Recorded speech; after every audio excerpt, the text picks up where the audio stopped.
Ya, selamat pagi anak-anak. Pagi hari ini kita akan melanjutkan materi tentang statistika. Pada video sebelumnya kalian telah mempelajari ukuran pemusatan data, yaitu nilai rata-rata atau rataan hitung dari data berkelompok maupun data tunggal. Untuk selanjutnya ini kita ke ukuran pemusatan data yang berikutnya, yaitu modus. Ya, ini modus di statistika, yaitu datum yang paling sering muncul. Nih, kalau misalkan data tunggal, ya, contoh yang data tunggal 33, 33, 34, 35, 33, 35, 37. Nah, dari data ini datum yang sering muncul itu datum yang berapa? Yang mana? Yang 33 ini ya, yang paling banyak. 33-nya ada berapa? Ada 3. 35-nya ada 2 ya. Yang sering muncul adalah 33 gitu.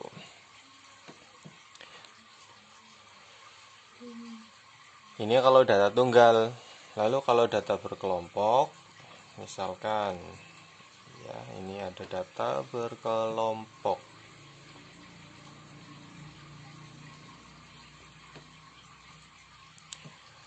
Interval frekuensi.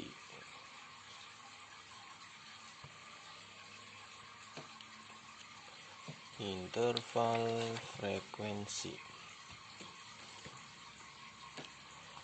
Misalkan ini ada interval yang pertama adalah 150 sampai 152. Ini.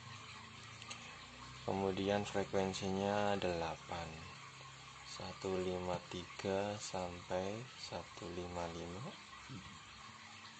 Frekuensinya 12. 156 sampai 158. Frekuensinya 10. 159 sampai 161. Frekuensinya 17. 162 sampai 164. Frekuensinya 3. Nah, ini data berkelompok. Bagaimana cara menentukan modusnya? Datum yang sering muncul, berarti ya, ini interval kelas pertama, kelas kedua, ketiga, keempat, kelima. Ada 5 kelas. Kelas mana yang frekuensinya paling banyak? Yaitu kelas keempat. Ya, kalian bisa menyimpulkan bahwa modusnya ini ada di interval 159 sampai 161,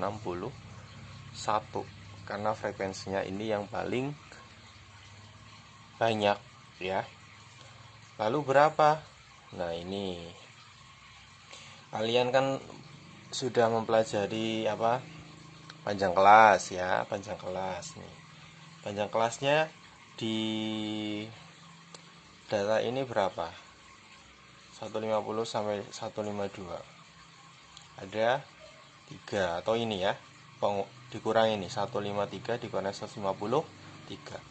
156 kurangi 153 juga 3 ya, panjang kelas. Panjang kelas P-nya itu 3. Gitu. Lalu tepi bawah. Tepi bawah yang di sini yang dimaksud adalah tepi bawah kelas modus. Nah, ini kelas keempat, ini disebut sebagai kelas modus ya. Interval di kelas modus ini 159 sampai 161 tepi bawah kelasnya berapa? 159 dikurangi 0,5, 158,5. Ya, ini tepi bawahnya, terus panjang kelasnya 3. Nah, di modus ini ada selisih gini ya, ini frekuensi kelas modus, ini frekuensi sebelum kelas modus, terus ada frekuensi setelah kelas modus gini. Nah, ini frekuensi modus. Ada istilah D1 dan D2. D1 ini merupakan selisih kelas modus dengan frekuensi kelas modus ini 17 dengan frekuensi sebelum kelas modus, berarti 17 kurangi 10 berapa? 7. Lalu D2 itu selisih frekuensi kelas modus dengan frekuensi setelah kelas modus, 17 kurangi 3. Ini berapa? 14. Dan lalu menentukan modus ya, nilai modusnya itu tepi bawah kelas modus ditambah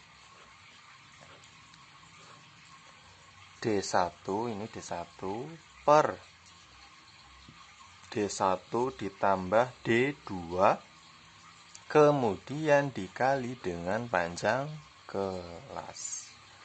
Ya, berarti ini infonya yang dibutuhkan adalah P, TB dan D1 dan D2. Gitu. Itu untuk menentukan modus dari data berkelompok. TB-nya itu 158,5 ditambah D1 7 per D1 plus D2 7 plus 14 dikali P-nya 3 sama dengan 18,5 ditambah 7 per 7 tambah 14 berapa? 21 ya, 21 dikali 3. Nah, ini bisa disederhanakan 7 bagi 7 1, berarti 158,5 ditambah 1 sama dengan 159,5. 159 ini merupakan nilai modusnya. Apakah ada di interval kelas keempat ini, kelas modus? Ada ya, ini nilai modus dari data berkelompok. Oke, dipelajari ya.